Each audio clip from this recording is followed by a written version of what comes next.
We have a fantastic panel today of very senior scholars and an interesting mix from literature, from anthropology, from fine art, and from religion, all with an abiding interest in issues of visual culture.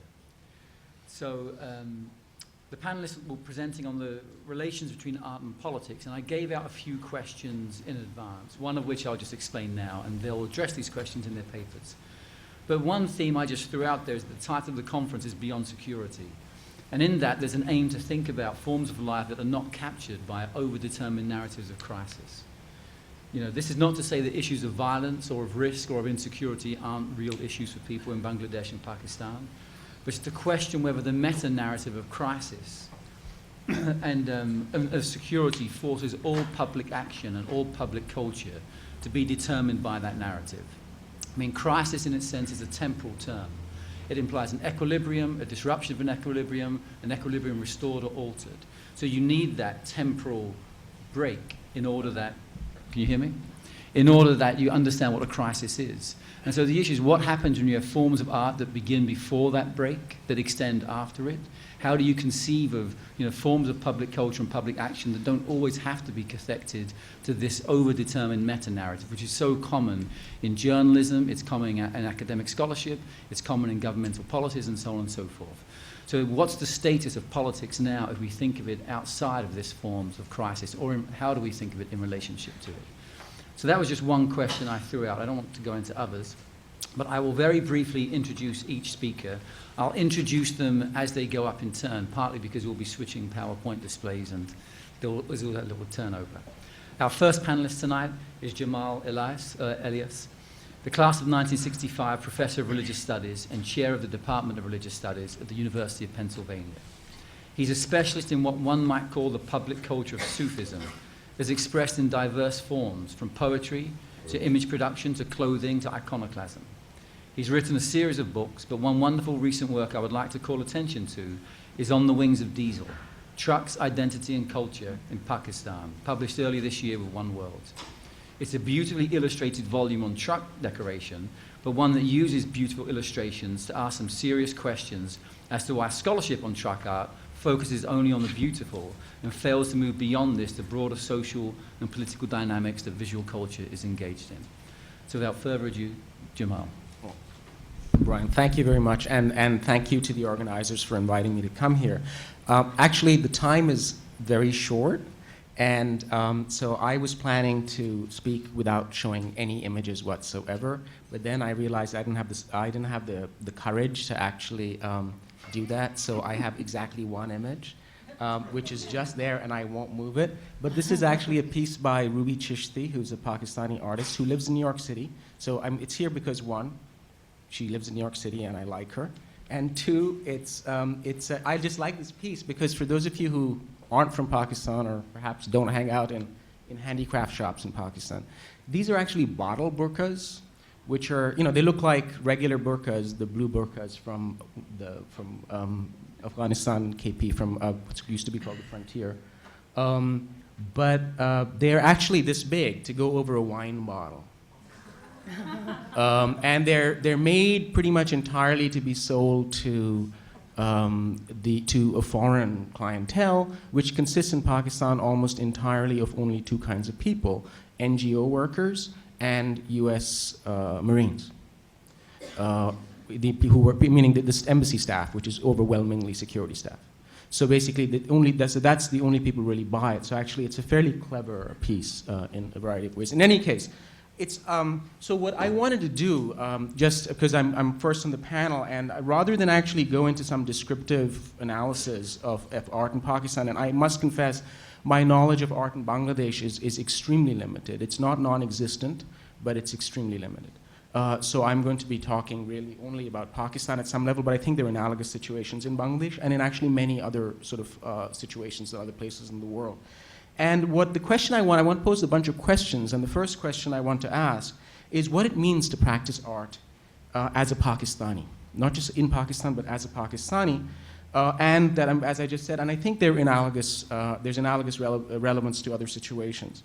And I'm working from a premise, which is, to put in very general terms, and we should all be familiar with these at some level, that in a modern sense, art and artists are supposed to carry some sort of message.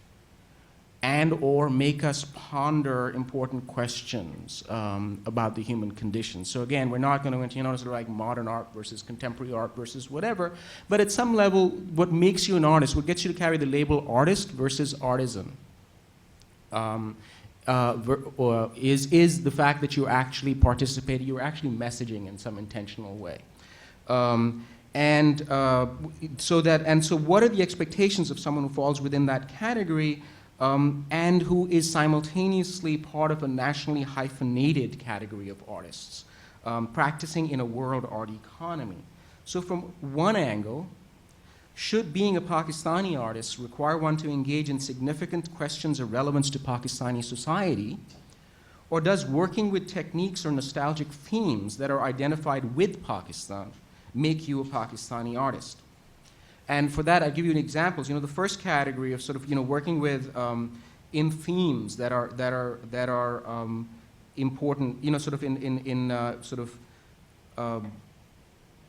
the first one would be using sort of like Pakistani themes of nostalgia or something like that. One of the commonest things is you see it in Pakistani modern contemporary art, when you want to show something authentic, or in design or folklorically authentic, and notice I'm using the derogatory scare quotes on this one, you use some element of truck design. The truck colors, the truck patterns, something like that. Or the other version, which is to actually use techniques or nostalgic themes technical themes, is the number of artists that work in some permutation of Wesleyan gouache, which are sort of these using materials that are associated with miniature painting.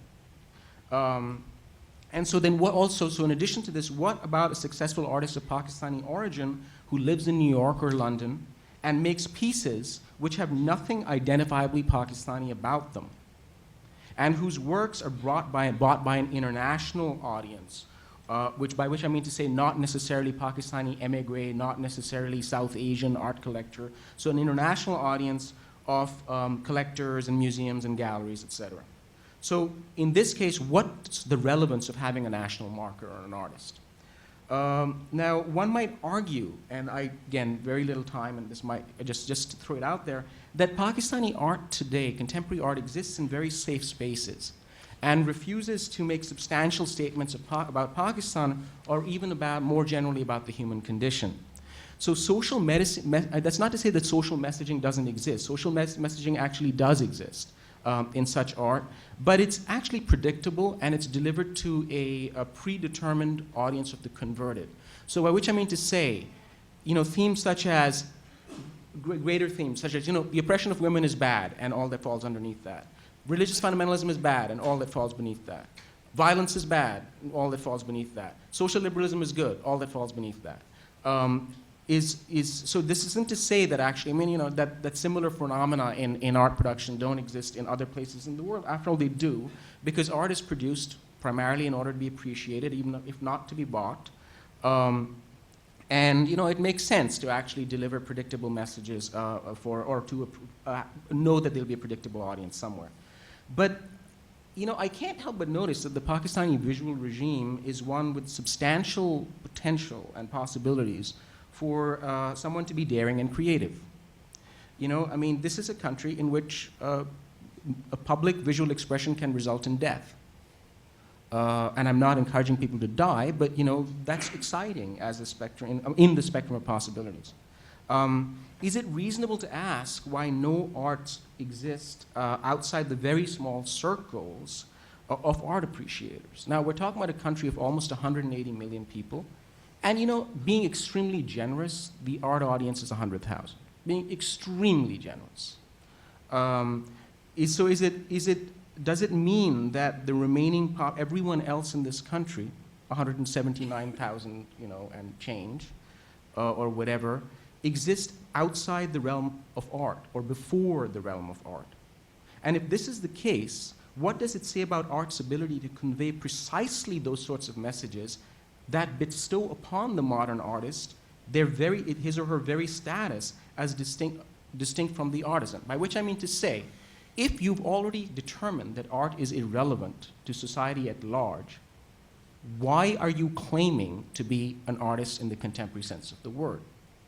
Why isn't, sitting on your couch eating potato chips and having them fall on your dirty T-shirt while you watch reality TV also art?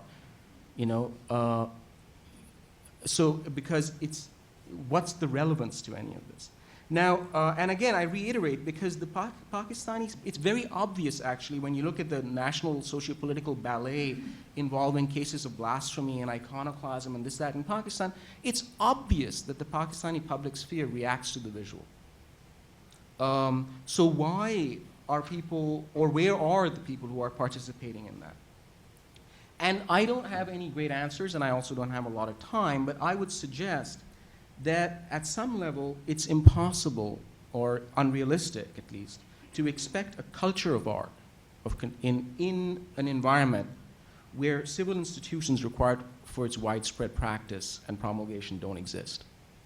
Meaning, in a country where there's, say, two real art schools and let's say 3 or 4 other smaller art schools, and exactly 2 cities and Islamabad, which is very small, which have galleries in a country of 180 million, and no substantial, and class structure that doesn't allow grassroots movement upward.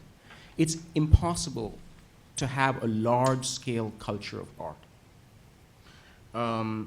And functionally, all Pakistani artists come from socioeconomic privilege, with what is considered non-privilege in the art world being a testament to remarkable disparities in income between the haves and have-nots in this society.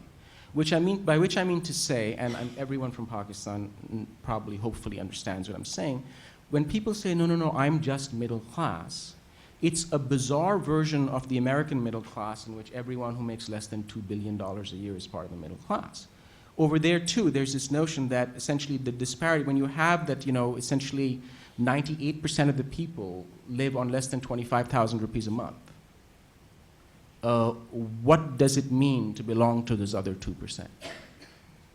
And I don't mean that socioeconomically, I mean that attitudinally. What does it mean to belong to those other 2%? So the local art economy, where art is defined as the modern arts, being celebrated in galleries outside the country, exists within very limited circles, of which I've termed, which elsewhere I've actually used the term for them, the Anglophone bourgeoisie, in which quality and worth are ratified by international acceptance rather than any indigenously held system of signification. And I am aware that I'm really simplifying the notion of what constitutes being indigenous. As such, success as a Pakistani artist is inseparable from success in the global center, to the point that this exists as a criterion wholly independent of life in Pakistan.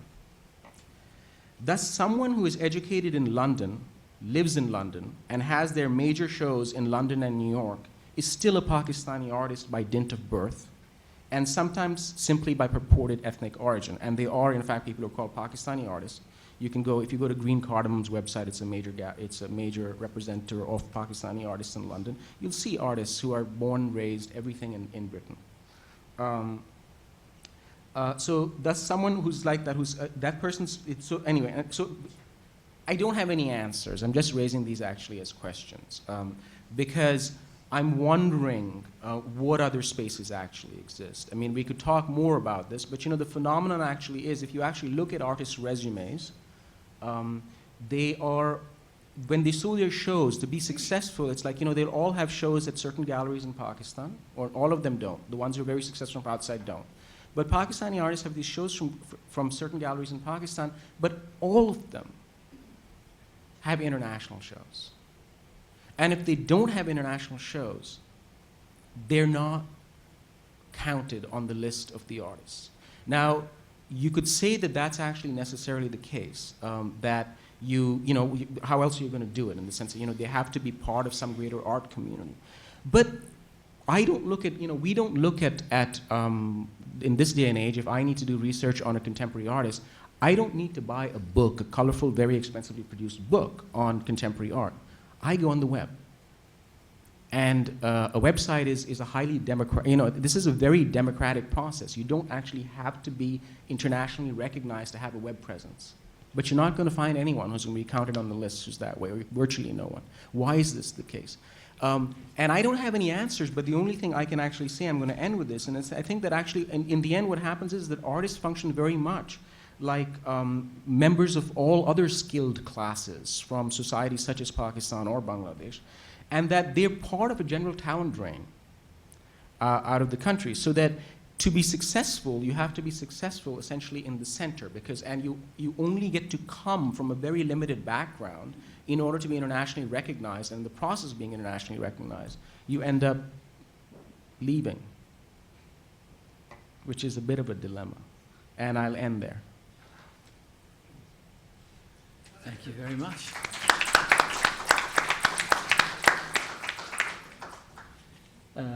Now we'll hear from Ananya Jahanara Kabir, Professor of Humanities in the School of English at the University of Leeds in England.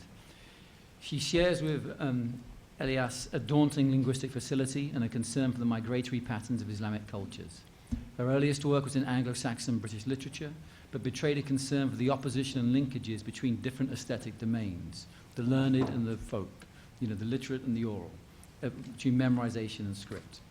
These concerns have stayed with her as she has turned to look at the dynamics of Islam in situations of intense conflict, such as partition and Kashmir. But what marks her work is a deep interest in intermediality, examining the interrelations between literary forms, film, popular art, and photography, as means of both analysing and expressing dynamics of politics and religion. This is well represented in her most recent book, Territory of Desire, representing the Valley of Kashmir, which came out 2 years ago with the University of Minnesota Press. And Ananya is now writing, or currently involved in a second project, or another project, Partition, Post-Amnesia, 1947, 1971, and Modern South Asia. Thanks very much. Thanks, Ryan. Can I move to the podium? Sure, yeah.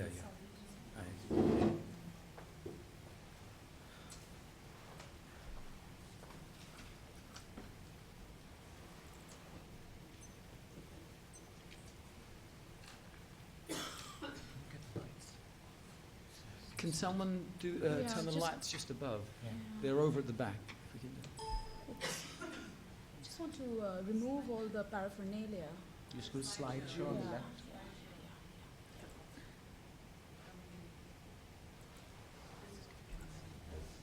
Thanks, folks. Thank you very much for that really generous introduction, Brian. And of course, thank you to the organizers for this this invitation to be present at this, as others have said, very unique, I think, conference, which is trying very hard to get India out of the picture. It was quite difficult for me to write what I wrote up for now without, trying to evade India, because my work does try and link up cultural production from India, Pakistan, and Bangladesh. But I think I've kind of managed, so I don't think I really mention India at all. It may be the elephant in the room, but that's another story. And I am also very grateful to Brian for sending us some extremely interesting questions from his perspective as a specialist of West African visual and popular cultures. Not least because those questions he posed us took me back to an essay I had read a very long time ago, but which remains for me a formative document. And this is Kwame Apaya's essay of 1991, entitled, "Is the Post in Postmodernism the Same as the Post in Postcolonial?" I have always found Apaya's reading of what he calls the neo-traditional sculpture, Yoruba Man on a Bicycle, and you can see the image here. I've always found this reading a wonderfully incisive, hard-headed, and yet compassionate commentary on art objects from the non-West, and how they circulate, are assessed, and are commodified through globalization, while reminding us all the time in his reading of their persistent localness. Although Apaya doesn't say anything at all about South Asia in that essay, and although West Africa and South Asia are actually very different places, I do want to begin my presentation with one of his concluding comments, which I'm going to quote to you now. I quote, "For all the while, in Africa's cultures, there are those who will not see themselves as other. Despite the overwhelming reality of economic decline, despite unimaginable poverty, despite wars, malnutrition, disease, and political instability, African cultural productivity grows apace. Popular literatures, oral narrative and poetry, dance, drama, music, and visual art all thrive. The contemporary cultural production of many African societies and the many traditions whose evidences so vigorously remain is an antidote to the dark vision of the post-colonial novelist, unquote. This quote takes us in the direction of some of the questions we received from the panel chair and from others in the run-up to preparing for this panel. Namely, and I quote those questions here, what relationship does art and other forms of cultural representation have with ongoing social and political changes in the country? And I guess here by the country we were meant to think of Bangladesh and Pakistan. Is art leading and determining these changes, we were asked? Is it following trends? Is it outside of those social changes? Where is art located in a cultural and social sense?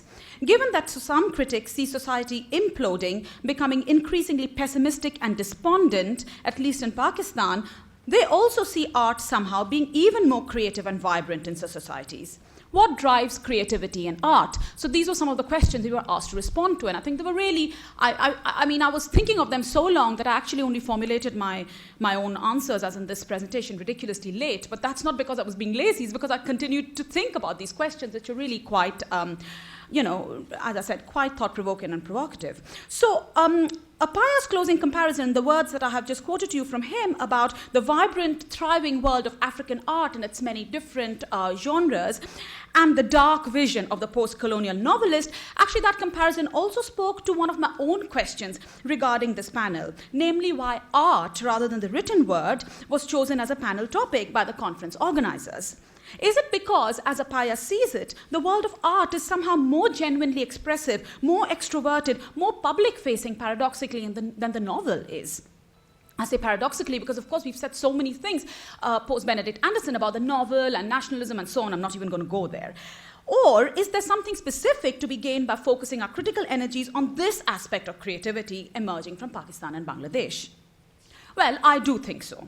As someone whose work has moved between different forms of cultural production from South Asia, the written text, the visual artifact, the song, the textile, the photograph, while I have been trained formally to analyze literature, I have been struck by the energies and the impact of the South Asian art world and the ways in which the artwork, unlike the written text, is able to exhibit on its own surface the impress of many different influences, and this is why I find analysis of form quite important.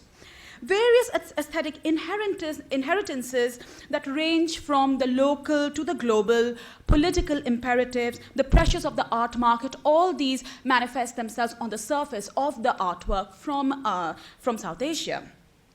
The artwork from South Asia today seems to be far more cacophonous and heteroglossic than the novel seems to be able to be. It revels above all in its materiality, even when it aims to be minimalist. This persistent materiality, the artwork's thingness, also allows the artwork from the studio to stage various returns to the bazaar, to arenas of cultural production and exchange that are more vernacular, that are seemingly more local than global. It allows the artwork to showcase ongoing relationships with the artisan and the craftsman. In this set of images, actually, one might think that the relationship with the artisan and the craftsman is obfuscated. There doesn't seem to be much of a craftsman going on here. But Naiza Khan actually works very intimately with welders in the bazaar to create these pieces. And in a recent collection of essays that I've co-edited, arising from an exhibition that I curated, with her in it, she talks very revealingly about that relationship. So this kind of materiality then also, allows, as I said, the artwork to do all these things and to showcase relationships too with what Brian reminded us was the ambient art. I really like that phrase of yours, ambient art, which is sort of the visual culture that suffuses the everyday. And it is reductive, I think, to consider the studio-based artist or even the fashion designer, such as Bibi Russell, whose image is here in her shop in Dhanmondi, in Dhaka. I think it's reductive to consider such people as programmatically reproducing such imperatives of, let us return to the bazaar, let us think about the artisan, and so on. I don't think people just just kind of say we've got to respond to these, so let's do it. The artwork is not a manifesto, the artist is not a megaphone. Rather, I would see the artist as a responsive interface of the multiple conflicts and creative impulses that flow through society and the people who live, struggle, but also survive and enjoy in it. The artwork is the material manifestation of how an artist processes these flows. The artwork then cannot really solve the problems and crises of society, but it can and does reflect on them through form as much as content, or better to say, through its formal qualities that are the transformation of content.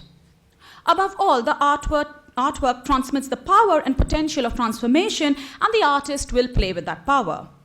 The South Asian artist who has captured the marketplace, the global marketplace, is more often than not, as Jamal has reminded us very usefully for me, is more often than not the product of elite privilege.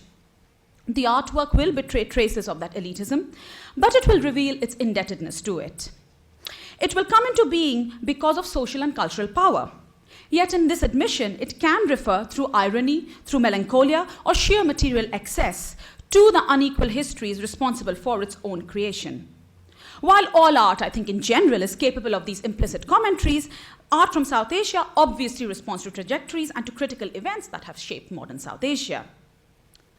Moreover, while there is something called South Asian art, or rather the shared conditions of production and circulation that make that category analytically and curatorially meaningful, there are divergences that arise from specific conditions imposed by the modern nation state.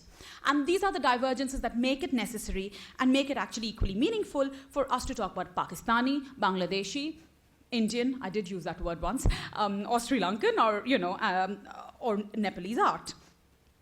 So now what I want to do is, after these general comments that I've made to you about art, what the artwork I think does or is capable of doing, I now want to hone in on what I would see as the specificities of Bangladeshi and Pakistani art against the backdrop of these general comments I've made. And in response to some of the questions posed to us, in particular, and I quote again from, I think these were your words, Brian, what does it mean to be producing art or inhabiting it if we think of a world suffused by visual culture in a time when a country can only be read of through the sign of crisis? Does art always have to respond to these issues and examine in their terms? Or is there something excessive, something that can refuse those narratives? I do think that the answer must be yes, but obviously we want to think a little bit more about how. So let me begin by addressing the basic question of art produced from spaces of crisis. Pakistani art has certainly been received and circulated regionally and globally as such. And when I say regionally, I mean there is a very live South Asian market which circulates again around India. So I think, when you were talking about the exhibitions in London and so on, I was also thinking of the exhibitions in Bombay and Delhi, and we really can't, I think, somehow we've got to think about what that's doing. But anyway, that's a slightly parallel question. As I said, Pakistani art that's what I mean when I said Pakistani art has been received generally and circulated as emanating from crisis, both regionally and globally. And this was clear from the very first wave of those female miniaturists. Again, it was very handy that you referred to them, the idea of people working with Vasl even just as a sign of allegiance to that tradition. And of course, I think Ruby Chishti's work should be seen in that light because she is, in a way, she's not using, she uses objects quite a lot, I know, but the doll, and the small, the bottle burqas. But I think this was clear from the very first wave of female miniaturists who initially came to the attention of through exhibition spaces in the US. The work grabbed our attention because of the ways in which it displayed a feminine and a feminist subjectivity that critiqued but also seemed to pay homage to tradition, even when that tradition was usually hijacked by patriarchal forms. As a very early piece by Talha Rathore showed, that combined embroidery, the New York subway map, and the miniature format, such work also engaged questions of belonging and displacement. And these questions were naturally given fresh prominence by the events of 9/11 that catapulted Pakistan onto the global stage. So now the miniature will definitely comment on its relationship to Islam via its inheritance of the Islamicate. And I do like the word Islamicate rather than Islamic. Again, I hope for reasons that will be clear to people here. But art from Pakistan is not merely produced from crisis in responsive mode. It is a node in a constellation of discursive and ideological flows that connect Pakistan to other places, to other elsewheres, including those elsewheres within its own nation space. The question, I don't think, then, is are Pakistani artists taking advantage of their country being in the global limelight? And that's why Pakistani art is so exciting today. This sort of approach, in fact, now routinely frames the explosion of Pakistani fiction in the global marketplace.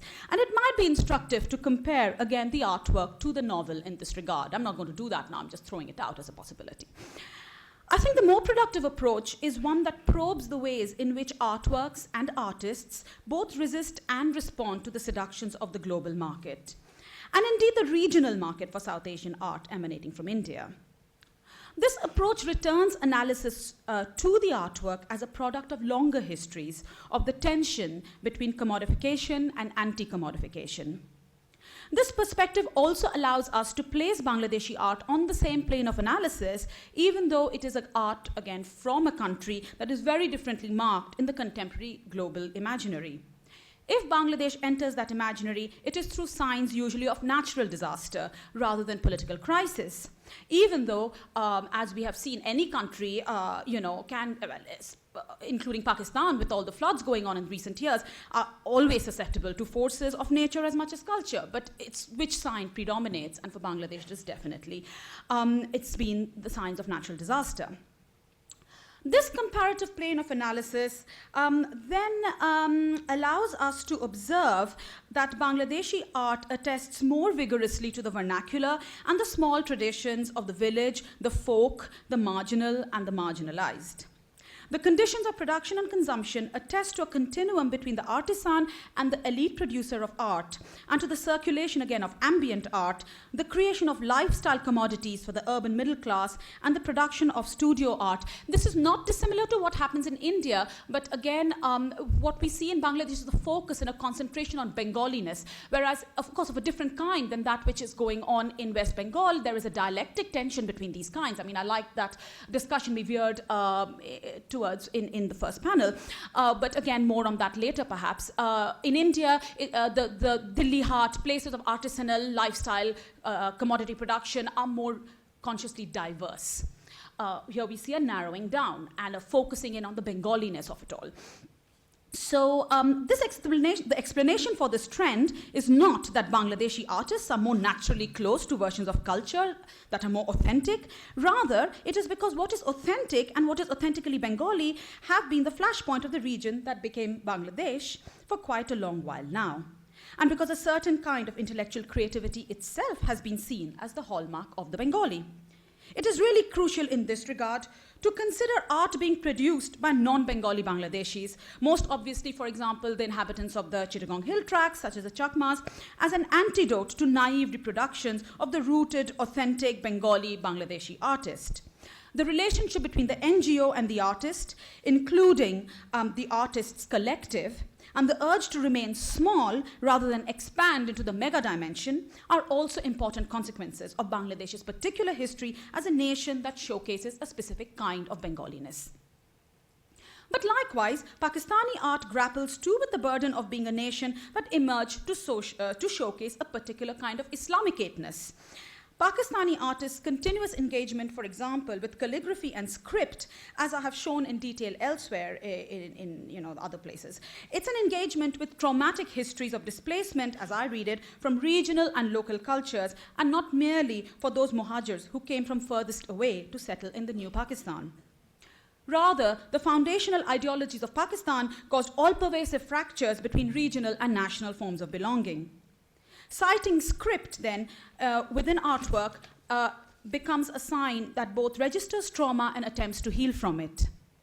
The vibrancy of sites of non-elite artistic production. This is an example of script used by an artist from Karachi, where it's actually, I think, the Indus script, which is undeciphered, yet that is being referenced here rather than the Islamicate calligraphy.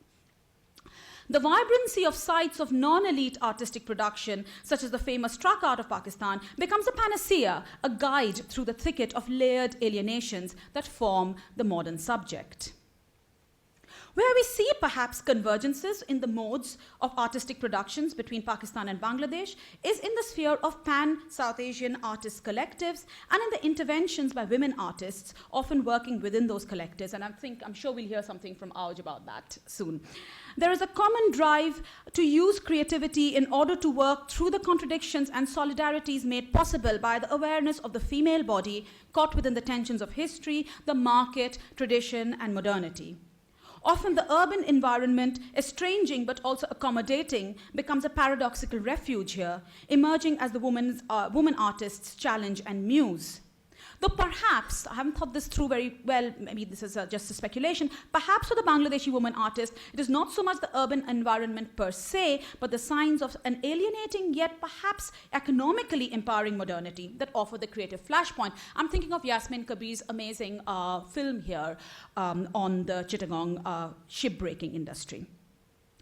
In common then, perhaps between both sets of artists, Bangladeshi and Pakistani women artists, or artists working in collectives, having conversations across borders with each other, in common is an increasingly visible desire to return to the songs and other sensory histories of the local, with the artwork again enabling transformations of one set of sensory impulses into another. Here, I'm very interested in the way, for example, a lot of the artists I see today creatively recall water, whether it's rivers, seas, or even ponds, rather than territory and borders and boundaries. And this, I think, is one of the manifestations of responding to the sensory impulses of the local. It also links in with what I see as a shift towards engaging really seriously with issues of the environment, which was also mentioned, I think, in one of the questions to the last panel. So then, in conclusion, I would like to close my set of observations with a return to Kwame Apaya's essay, and I'm going to quote from you again his another set of his closing comments about the man with a bicycle. Maybe we should go back to him while we are thinking about that. A figure here, he says, who is polyglot, speaking Yoruba and English, probably some Hausa and a little French for its trips to Cotonou or Cameroon, someone whose clothes do not fit him too well. He and the other men and women among whom he mostly lives suggest to me that the place to look for hope is not just to the post-colonial novel, which has struggled to achieve the insights of Mudimbe, or of course he also talks about Achebe in this essay, but also to the all-consuming vision of this less anxious creativity. I like that, the less anxious creativity. It matters little whom the work was made for. What we should learn from it is the imagination that produced it. Man with a bicycle produced by someone who does not care that the bicycle is the white man's invention. It is not there to be other to the Yoruba self. It is there because someone cared for its solidity. It is there because it will take us further than our feet will take us. It is there because machines are now as African as our novelists and as fabricated as the kingdom of Nakem. Unquote. These meditations on the artwork as standing not outside of, but firmly within modernity and its inevitable flows of commodification and market forces remain valuable reminders to us as we try and work out how precisely the artwork from Pakistan and Bangladesh can be a site of democratic contestations. But what I find most important here is the reminder, too, that the artwork is fabricated. Its power lies in its negotiations with fantasy and with what it can exceed and refuse, as much as its submission to that which constrains it and dictates its conditions of existence and circulation. Thank you.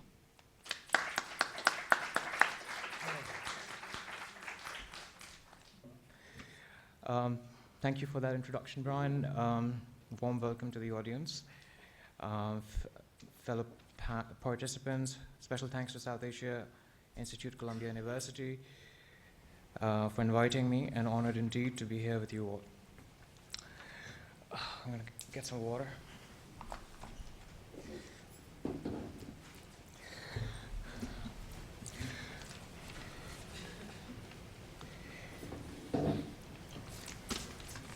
All right, I will be speaking as a visual artist, cultural observer, and practitioner with on-the-ground experience of working for past 5 years within the cultural domain and art institutions within Pakistan. My presentation today is a diachronic survey of voices that emerge from Pakistan and the larger forces that shape them, and some questions for a critical framework to view the art being produced more specifically in the past decade within its global and socio-historic context.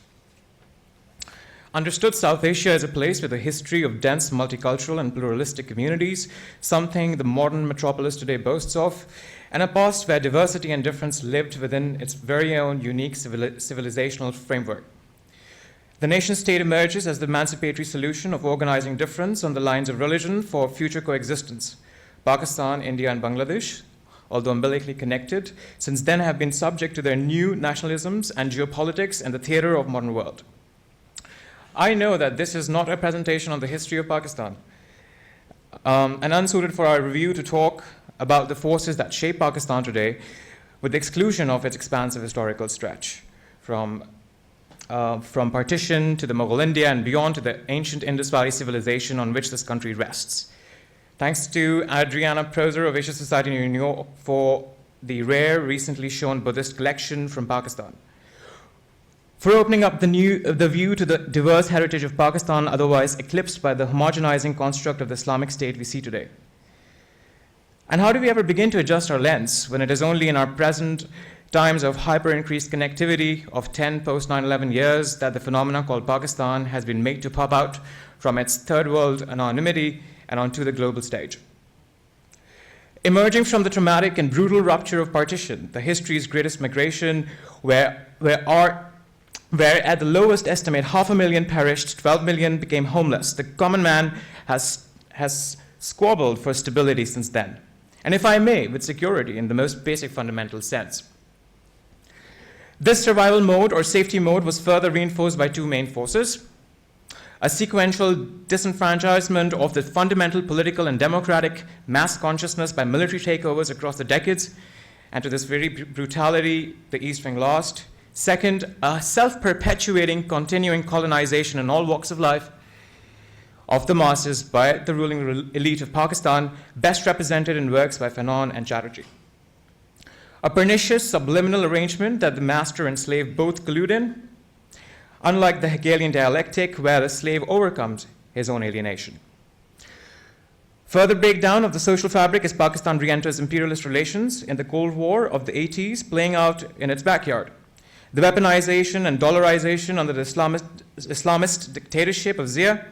It was during the regime of hypocrisy and regressive state policing of creative voices in writing as well as the visual arts that not men but women artists staged protests with their bodies and art. A bold resurrection of the feminist voice in Pakistan. The events and voices of women artists' resistance in Pakistan have been recorded in detail by artist, activist, educationist Salima Hashmi, who along with other voices like Nazir Shataullah and Lala Rook, have been at the forefront in the social movement in the 80s. The 90s see the nuclearization and democratic musical chairs between the parliamentary oppositions till the process is taken over by General Musharraf. This is a very key juncture. I would like to sort of stress on that. As military rule and US converge yet again, quote unquote, for the war on terror, from here we see a distinct sequential escalation in the quantity of fractures superimposed on its post-colonial self. 7 years of military rule with an unprecedented liberation of media freedoms, a mass movement for the reinstatement of Supreme Court Chief Justice, overthrow of the military ruler, the assassination of largest national party's leader Benazir Bhutto, and the subsequent ascendance of her husband, aka Mr. 10%, to the country's presidency. Country's largest province, torn by violent political conflict, claiming hundreds of lives, as most recently seen in the megacity of Karachi, 2 major earthquakes killing more than 70,000 in 2005, and devastating floods which affected more than 20 million in 2010, and rising civilian deaths by US drone attacks in northern Pakistan. How does one begin to view the phenomena called Pakistan in this post-9/11 media blitz? Through and between the competing constructions of media representations and narratives, how does one make sense of the epicenter of terror, which produces the most innovative music, boasts of fashion and artists that now make international headlines? How does one mediate from military uniforms, explosions, bearded extremists, cross-dressing TV hosts to Bollywood and music megastars? By the way, none of these women come in a burqa. An emblem you will see we love to use in our art. We saw a specimen earlier. Let's look at some of the major shows that emerged within the 9/11 decade, their curatorial intent and content reflective of their respective themes, Questions of identity within South Asian, sorry.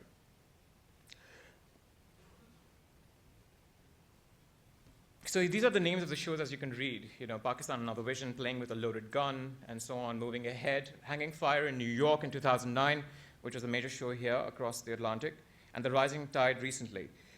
If you sort of go through these names, you get a sense of the way the discourse is being framed, and that's the reason I sort of put this sort of timeline of this curatorial intent, as you see. I should have made this font bigger. I'm sorry for focusing out. So we see questions of identity within South Asian region, assertions of progress and liberalisms on the ground and abroad, and allusions to a volatile yet a resilient Pakistan are obvious. The National Art Gallery multi-curated survey show Moving Ahead was hung in 2008 in the country's first national gallery located between the President's residence and the Parliament in the capital city, Islamabad, under General Musharraf's soft image for Pakistan climate, ironically. Hanging Fire was the first major contemporary survey at Asia Society in New York in 2009, and the most recent survey called The Rising Tide was displayed at Mohatta Palace Museum in Karachi 2011. These are some of the galleries inside at the Moving Ahead show. So in Lahore, Lockwood Kipling's colonial legacy, the Mayo School of Art was renamed National College of Arts in 1958. Multidimensional Zahirul Akhlaq, Salima Hashmi, Nazir Ataullah pioneered the advancement of this tradition of art making to younger generations. Artists like Qudus Mirza, Rashid Rana, and Shazia Sikandar, famous names. It was under this academic tradition and experimentation and nurturing of women artists like Salima Hashmi who took the onus of producing and representing a whole new crop of artists for Pakistan. Let's look at some artwork. Shazia Sikandar, an international name and a pioneer by 2000, and by 2000 had resurrected the traditional Mughal miniature from its past manuscripts for a postmodern global audience. In the 90s, which brought issues of identity, religion, gender, displacement, and cross-referencing to both the past and present by a fluid use of elements from Mughal miniature as she practiced in the US. MacArthur Fellowship for her outstanding exploration of the miniature, from deconstructing it to an expanded space of animation, site-specific installations, and meaning. This expanded field took on a fierce exploration at the National College and has since then given Pakistani art a very unique position in the world of art. Let's look at some local examples. This is Shazia Sikandar.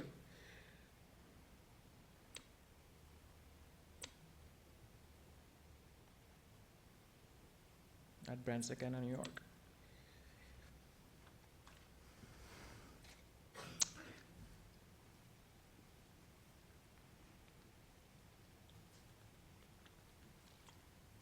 Excuse me. Imran Qureshi's tongue-in-cheek play on post-9/11 enlightened moderation.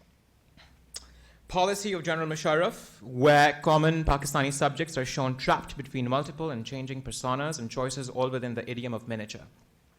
His miniature practice, contemplated form, and the zeitgeist both has climaxed into this recent award-winning Sledgehammer, and which is the installation he did at the Sharjah Biennial in March.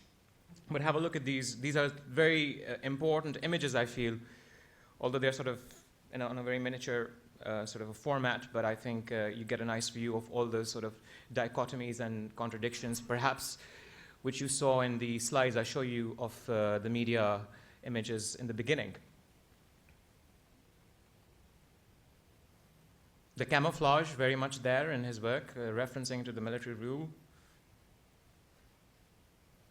And this is the ham fist I'm talking about. That's what the one he did in Sharjah Biennial right now.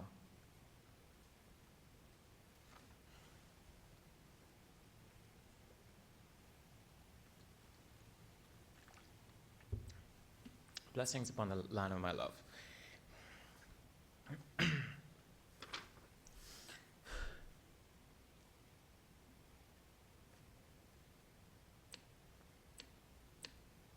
Aisha Khalid, a female voice in the miniature idiom, domesticity, closed interiors, gender roles in Pakistan, abstract female innuendos of line and space. Aisha Khalid and Imran Qureshi, both practitioners' works in the recent past have taken a stronger position of protest as injustices and brutalities around in the everyday take an extreme downturn. I'm going to constantly refer back to the 9/11 years. I mean, this past decade. That's an important time when you see the flourishing. It's a convergence of many forces, internal and external. Aisha Khalid. Here is an example of Aisha's expanded miniature at Queen's Palace in Kabul, line enacting blood and bullet. Traditional shawl designs projecting needles, more protrusions and perforations appear in works ahead. Faiza Butt between, wait a minute, this is Saira Wasim. Saira Wasim takes on a much more sort of an illustrative space. I mean, as opposed to these, which are more conceptual, and then they become a bit more sort of illustrative, but equally enjoyable.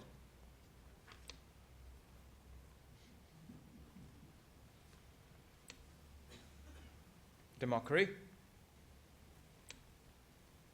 Nusra Latif Qureshi using emblems of post-colonial memory and colonial rule, sort of a sense of refusal of some of the memories she sort of, plays with, in which you have the future, the present.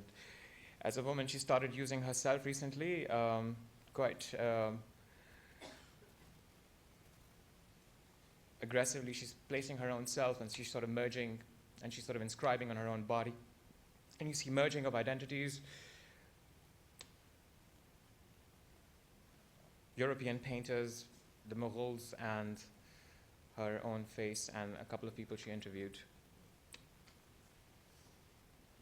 Faiza Butt, between London and Pakistan, arranges abundance, bearded tribal men, personas, contradictions, and multiplicities in the miniaturist rubric of Pardakht. Slow build-up of the image in points alluding to pointillism, a critical cultural incompatibilities and layerings from her diasporic view. Rashid Rana, you can't miss this one. I love miniature. He takes a dialectical stance. He doesn't want to be a miniaturist, which I really admire.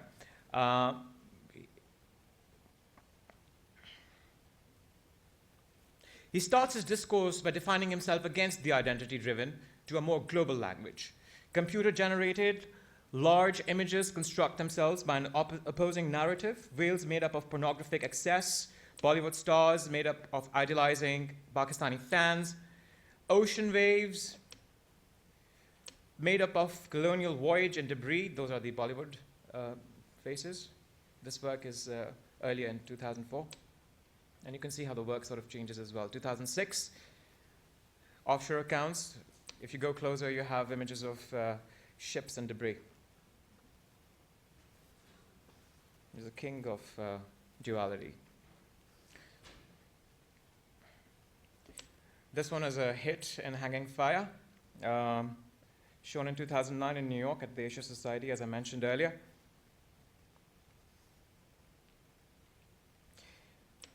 Oriental carpet conjugated with butchery and sacrificial goats.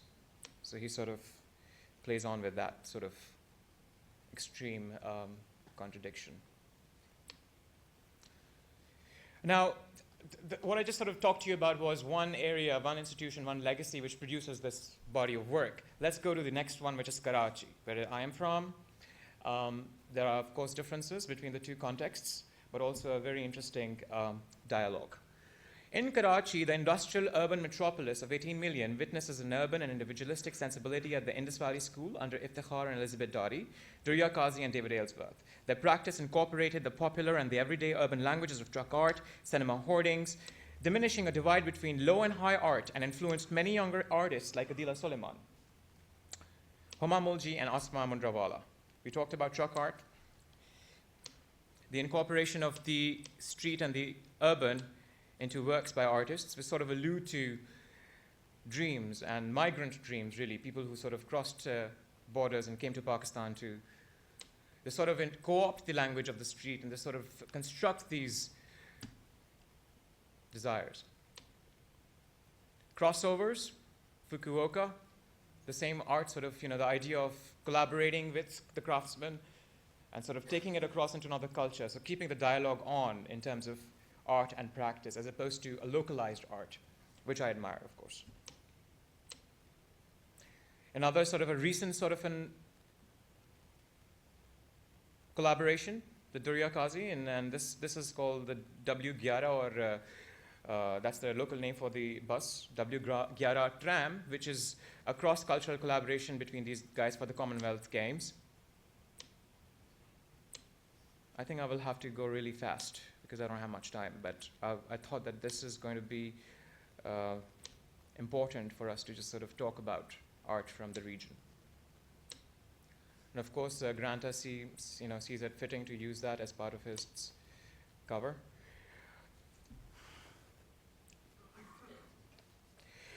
Truck art is Pakistan's unique expression of loving embrace of man with the modern machine, and a acculturation of two worlds unmediated by any academic training.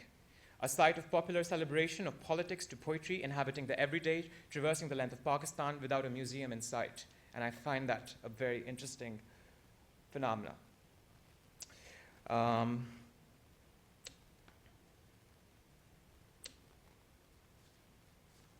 David Aylesworth's works, I mean, this is happening in 2002, right after we have the war being raged across in Afghanistan. And there's a certain, partially inspired by the ubiquitous monuments to nuclearization on city roundabouts and war on terror, use of domestic forms capturing in a very unique anxiety and emasculation rising from their dysfunction. I think it sort of works on those two levels. As a man, he produces these phallic objects which are sort of dysfunctional, and at the same time, they're sort of reminiscent of the anxiety present in the society. Adila Suleiman. Karachi again, urban craft, womanhood, domesticity, dead birds, suicide jackets, larger social comments. As far as, she does her gender politics, she also does larger social commentary, and I think that expanse is really interesting about any particular artists, especially when women work from Pakistan, they try to put themselves into a certain dialogue the West seems to understand only. So there are these, innuendos to imperial and royal sort of times at the back, and this was a recent sort of a work she did in the cathedral in Manchester.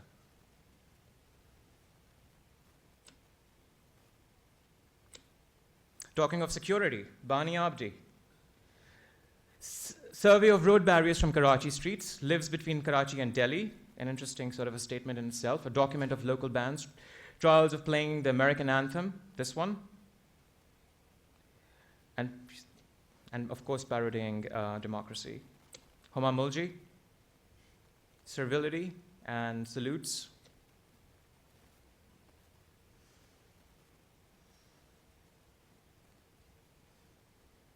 Rural and urban. I'm going to go quick. Oh, that's me, myself. Bollywood icons. More closer than home sometimes, which I find a very interesting idea and concept.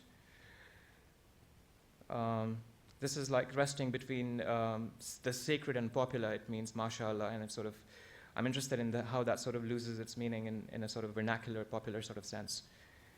And also about attitudes of viewing art, expectations of beauty and things like that.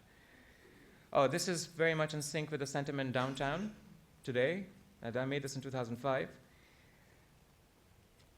This was a piece which was basically geared towards the military takeover and the lawyers' movement. It's painted on a camouflage. I know I'm sort of taking over, but I'm going to, okay. I just want to make my closing remark, and then I'm going to give you the mic. I think it's important to sort of summarize this, and I'm just going to let this play. In this cartography, clearly, we do see a reflection of Pakistan's reality on the ground, both by artists home and artists abroad. The visual art practice in Pakistan has limited modes of production, a small institutional legacy with no state infrastructure for the arts, subsisting within a void of social science scholarship, the hanging project of reform and hermeneutics of Islam for the modern world, and an increasing quantity of fractures. Under this backdrop, we saw an urgent mirroring, a dialogism, an intertextuality, where the dominant discourse is constructed in the West. The voice from Pakistan has two distinct audiences: the disconnected audience at home and a hyper-tuned audience abroad. Due to the urgency and unflickering post-9/11 spotlight, artists have consciously or unconsciously rushed to address this new interest outside, and in many cases, quite importantly so. And we have made substantial statements, both in the measure of innovation and capital in this new global exchange. Perhaps the question now is to examine what needs and ends are being met. Who is this art speaking to? Or who do we want it to speak to? Especially if it finds itself simply reasserting the assertions floating in the system. A recapitulation of floating forms. Perhaps also here we see a limitation of the image, the collapse of the visual idiom under speed and digital excess. For this art to be political in terms of Raza, what ruptures does this distribution of the sensible cause to as the traditional or existing distribution? What scales does it disrupt? Scales at home and scales within the globe. A critical discourse at home in Pakistan suffers due to a history of lack of scholarship and self-knowledge, a misplaced religiosity, and social and class alienation. The post-colonial drone and dollar-accepting Pakistan, no doubt, is a place of competing modernities, contradictions, and historical ruptures, and the advance of quantitative over the qualitative has not helped it much. The task of coming home remains unfinished, and the ruptures of partition and colonial structures still hold its people hostage. Beyond what it should look like, let us ask, what should be the role of art of a post-colonial South Asian people who want to move ahead? Perhaps in a globalizing capitalist world, the priorities for art and its people can be dismantled, but for an honest dialogue abroad would require a brutally honest dialogue at home first, which, if I may, today, way beyond security, yearns for its many missing Aisha Jalals, Salima Hashmis, and Iqbal Ahmads. Taking on from the Brechtian motto, the art is not a mirror held up to the world, but a hammer with which to shape it. At a dire time, rather at all times, art needs to be self-critical for maintaining any forms of status quo or becoming appeasement, but simultaneously address its own house in order first. It should address its own house in order first. This fragmentation between the local versus the global is an emerging one and begets priority for establishing a homeostasis.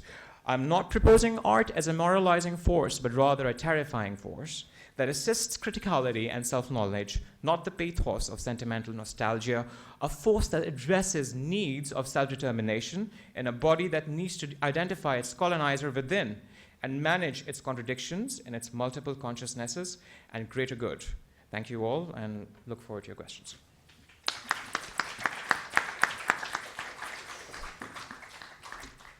Our final speaker today is Dr. Nayanika Mookherjee, reader of social anthropology at Durham University in England.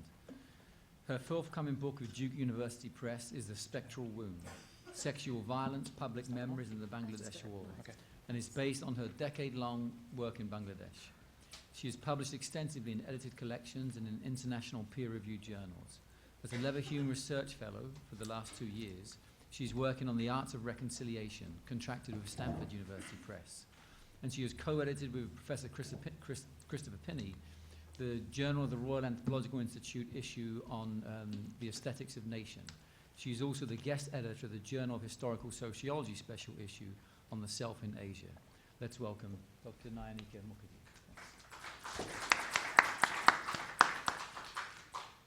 Thank you all, and thanks for this brilliant invite and for getting all of us together.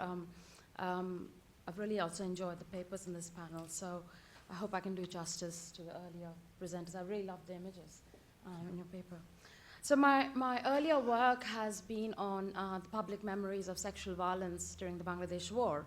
And I am not going to talk about that today, but going to talk about various aesthetic representations, the second project linked to 71. But in some ways, I also want to kind of, I draw from some of the work on the public memories of sexual violence in the way, and in some ways, I want to also kind of engage with some of the discussions in the morning, because I argue that there is no silence about public memory of rape in Bangladesh. There is a public memory existing and not a silence which is usually what is referred to, in terms of what is happening in Bangladesh, or about wartime rape. And in some ways, we need to ask why there is this assumption of silence always, and the kind of explanation or the orientalizing ways in which wartime rape is talked about, either whether through patriarchy, gender, Islam, and the narrative closures that enables, or the narrative enabling tropes it engenders by talking about Islam, gender, to talk about wartime rape. And this I juxtapose with the various kind of ways in which women's lives have, how they kind of live with the violence of rape, and not just the women, their families and children, et cetera, and juxtapose that also with various visual literary accounts of the raped woman's figure in Bangladesh, which has existed for the last 40 years. So that's the publicness is quite public. So drawing on some of those visual literary accounts, I today kind of look at the figure of the migrant during 71, and my artistic or aesthetic apparatuses here are primarily the use of photographs and films. So in August 1971, the Concert for Bangladesh, organized by George Harrison and Ravi Shankar, played to a total of 40,000 people at Madison Square Garden in New York City. Organized for the relief of refugees from East Pakistan, now Bangladesh, after the Bhola cyclone of 1970 and during the 1971 Bangladesh War, the event was the first benefit concert of this magnitude in world history. You know, it's the pre-Bob Geldofs of this kind of Live Aid stuff of it. So Ravi Shankar, in describing how this concert came to be explained, when the new Bangladesh was born and hundreds of thousands of refugees started pouring into India, I was so pained seeing the suffering of these innocent people, my heart went out to them. As a result of this concert, as he says, one day no one knew of Bangladesh, and the next day the whole world was talking about it. The poster accompanying this concert, which many of you might remember, featured of this starving child with a bowl in front of them. So the imagining of Bangladesh through this poster and the concert also brought together, not that showing that people are mobile, but in this case, so to our objects, images, information, and wastes.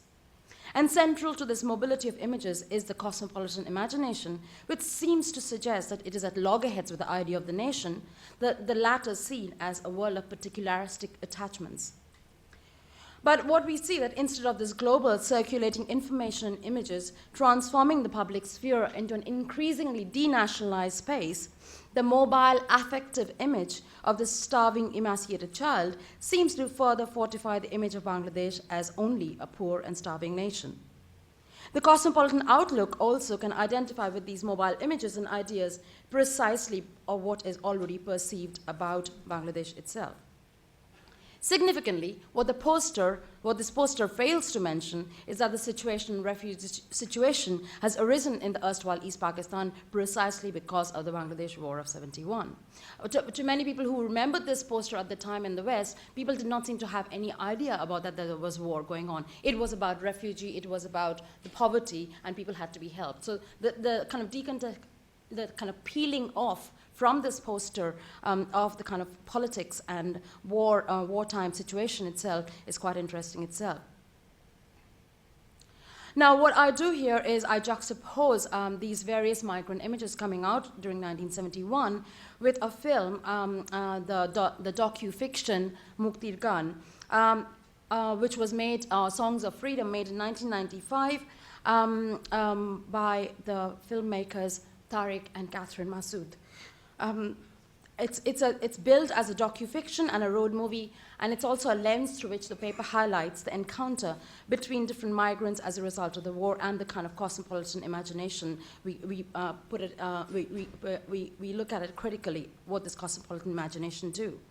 It's also important to note that the filmmaker Tariq Masood, he just died in August in a very tragic road accident. And so in some ways, this film is also kind of remembering him, and he's in a room and talking about Bangladeshi art and aesthetic representation itself. So Bangladesh is often symbolized by its lack and excess, As we've heard earlier, a prevalent stereotype is that either it's an Islamic country ruled by military governments, or a space of moderate Islamic terrorism or fundamentalism, along with poverty, floods, cyclones, policies of population control, development paradigm, now climate change, as well as there is also this constant attempt to talk about the very kind of NGO world of Bangladesh itself. In 1972, reflecting on the donation of a shipment of used ski clothing sent by well-meaning residents of a Scandinavian country as part of the relief efforts of the 1971 war, a Bangladeshi relief worker in Dhaka rightly reflects, I guess that for many, Bangladesh is a place of shadow, geography. One of those countries you think is in the Himalayas, but on the other hand, might be Thailand's neighbor to the south. So in conjunction with this idea of lack, on the other hand, Bangladesh it's seen as a place of excess, particularly among Indian Bengalis, of that of hospitality, warmth, good food, the availability of varieties of river fish, particularly ilish or hilsa, kebabs, and biryanis. So in thinking about how, if the image of the nation then can be seen as increasingly associated with specific images or notions of mobility, films of the 71 war also works as an allegory and a mimetic tool to interrogate these representations. Predominant among these images of 71 is the plight of refugees fleeing to India.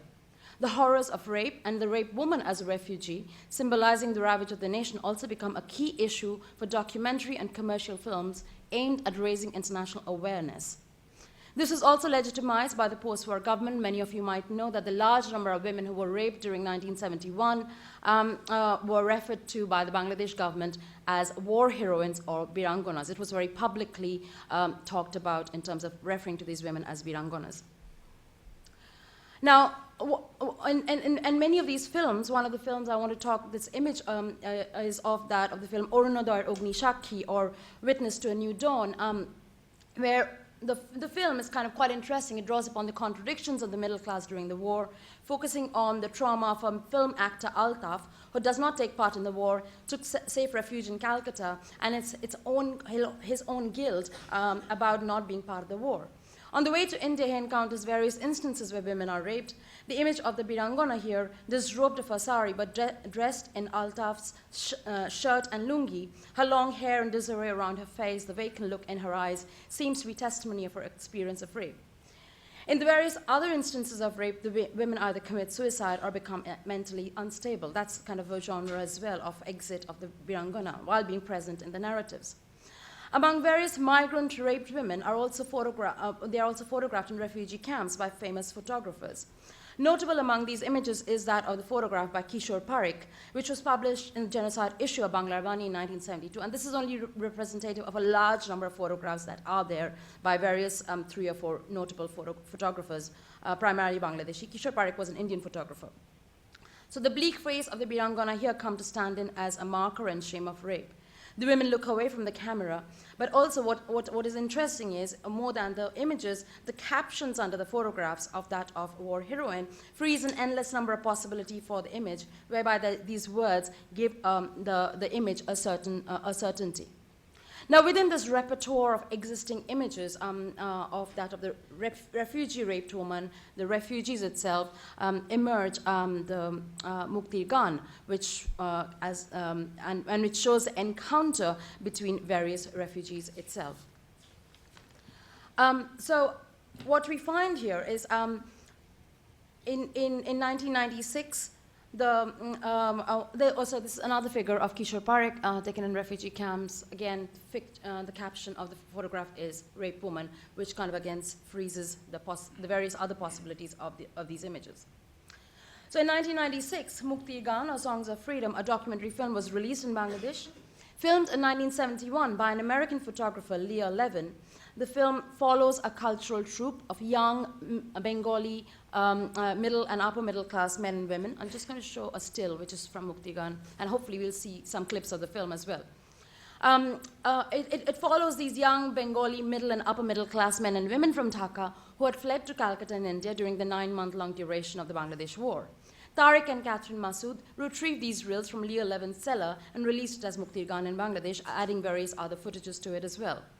The film basically documents, shows how these various men and women, young men and women in 1971, toured various refugee camps at the back of a truck, training centers of liberation fighters and liberated zones, and sang songs, Tagore songs, Nazrul Islam songs, sang songs to provide moral support and inspiration to refugees and liberation fighters itself.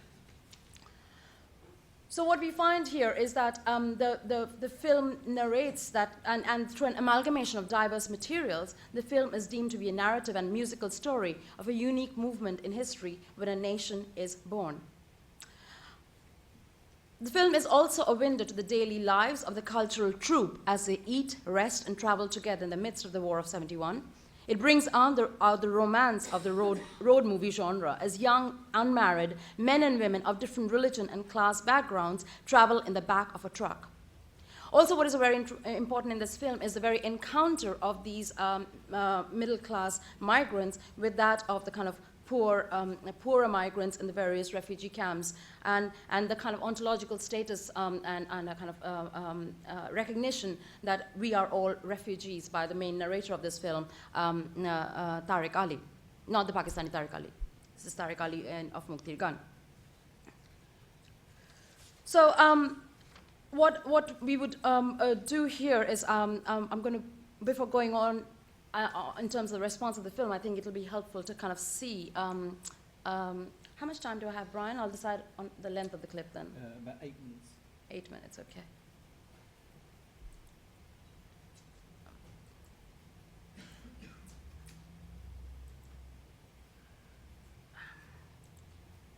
So what we're going to see here is, so as I said, there's a group of men and women traveling across these various refugee camps and liberation zones. And the clip here, basically the group is visiting a liberated zone, and the Bangladesh national anthem that becomes Amar Sonar Bangla is playing, and the kind of genre of the landscape, how the landscape here itself becomes a kind of a tool for the production of the film, and becomes how Mookherjee is a constitutive element in the very production of the independent Bangladesh, geographies of Bangladesh that is yet to be at the time this film was being made. So I'm going to initially see, there's a main 4-minute clip, and then there are other smaller clips. I might show you all of them, and then see how we go with that. Or maybe just show the 4-minute clip. We'll see how it goes. Oh, what's happening? Oh, no, it's okay. No, hang on, I just need to go to the beginning, technology.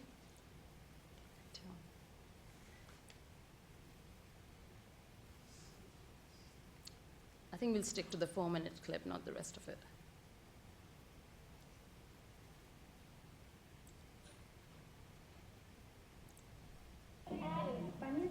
So this is the end of the form. Oh, where's the image? Anyone? How do we do that? Get the image here? If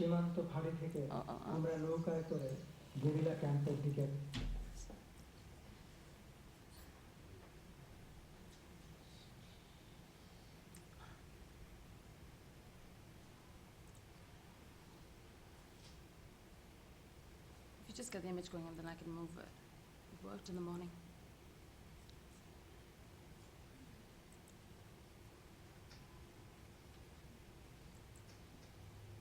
Is it the DP? Yeah.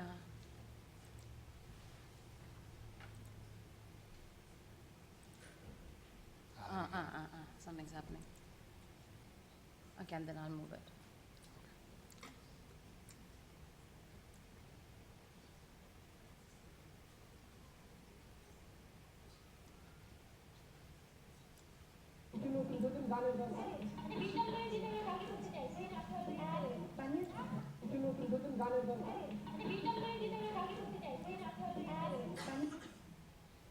সীমান্ত ফাঁড়ি থেকে আমরা নৌকায় করে guerrilla ক্যাম্পের দিকে রওনা হলাম।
these are all the liberation fighters in the liberated zone.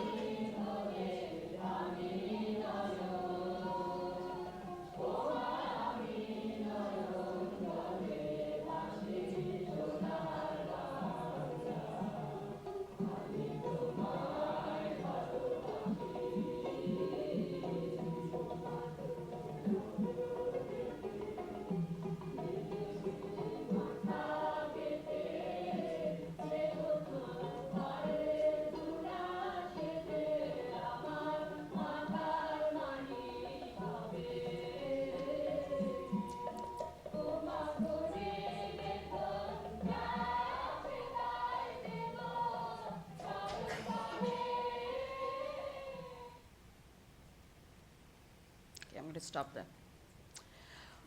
What's interesting is that when Mookherjee got released, the popularity of Mookherjee was so enormous. It raised, 24 years after it was documented, elevated these young men and women in the 1990s to the position of celebrities and aroused this enormous emotive nostalgia of a Bengali identity. It was like absolutely huge.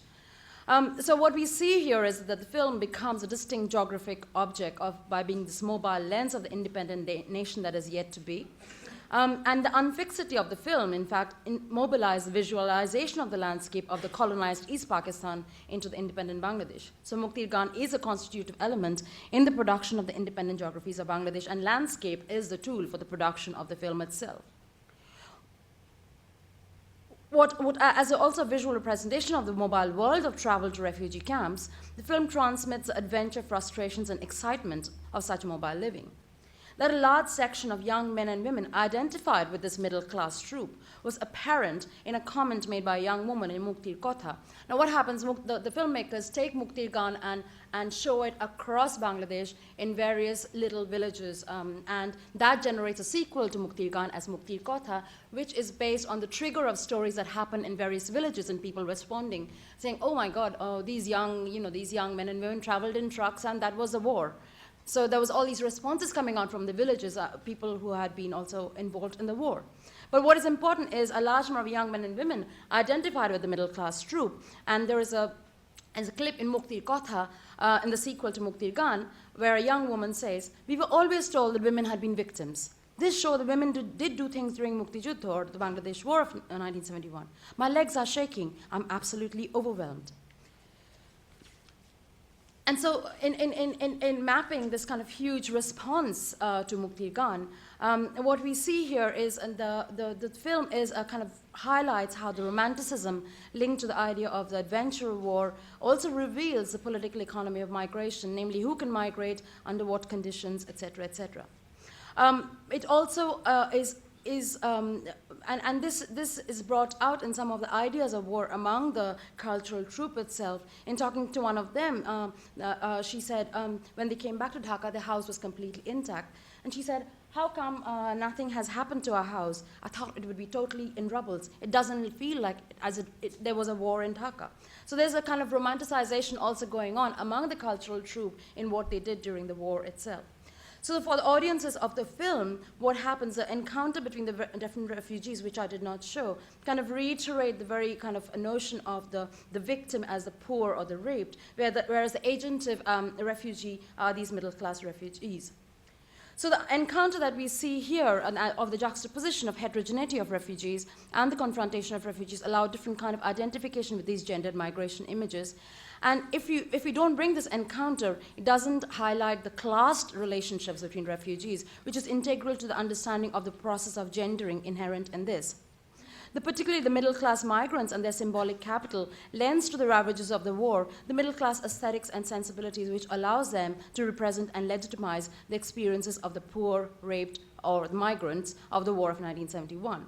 So in just a kind of final few sentences, so as we have the stereotype that we have of Bangladesh, this film enables a kind of decentering of that image of the poor, and the refugee figure of that Bangladesh had. And it brings into the story middle-class aesthetics and sensibilities which get this huge response in the 1990s. But at the same time, the film, in decentering the existence of circulation of images of that of Bangladesh, is also a critique of the very phenomena of the romantic nostalgia that lies at the core of this film. And in some ways, it generates an auto-critique of the emotional Bengali identity itself. So while the film is kind of celebrates this romanticization of the Bengali Muslim identity in the 1990s and the huge nostalgia, at the same time, in the very encounters we see in this film, it calls into contradiction, it calls into focus very contradiction of the middle class engagement toward the war of 71. So it's kind of interesting in the very core of the film becomes its own critique. I'll end there. Thank you very much.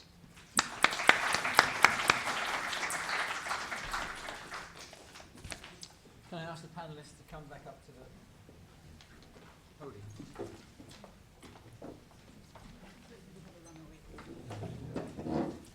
So we have a few, we are running late obviously, but we have a few minutes for questions, and I would love to take any questions that anyone has for the panelists.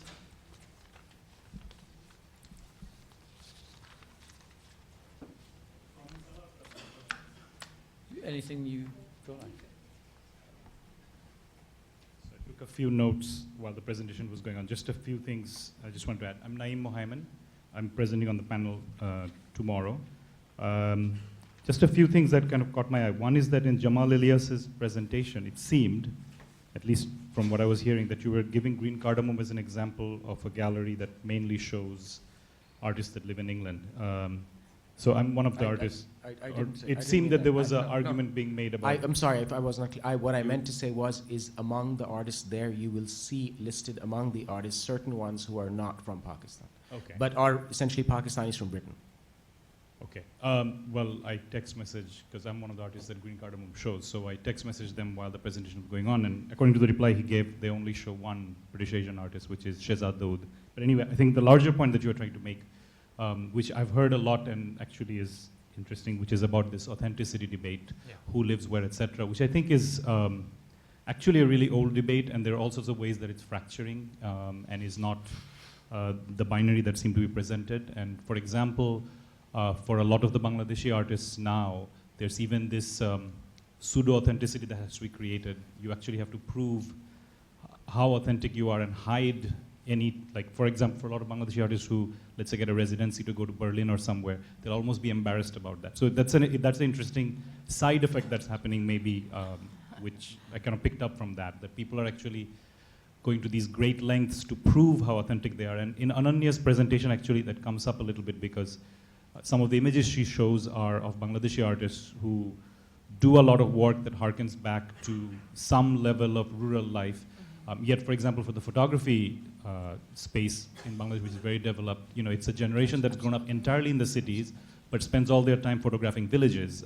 And of course, because of climate change funding, everyone is very obsessed with water, for example. So this is also the other thing that's happening, is that funding structures that are available are creating certain categories of art, which I think you were also getting to.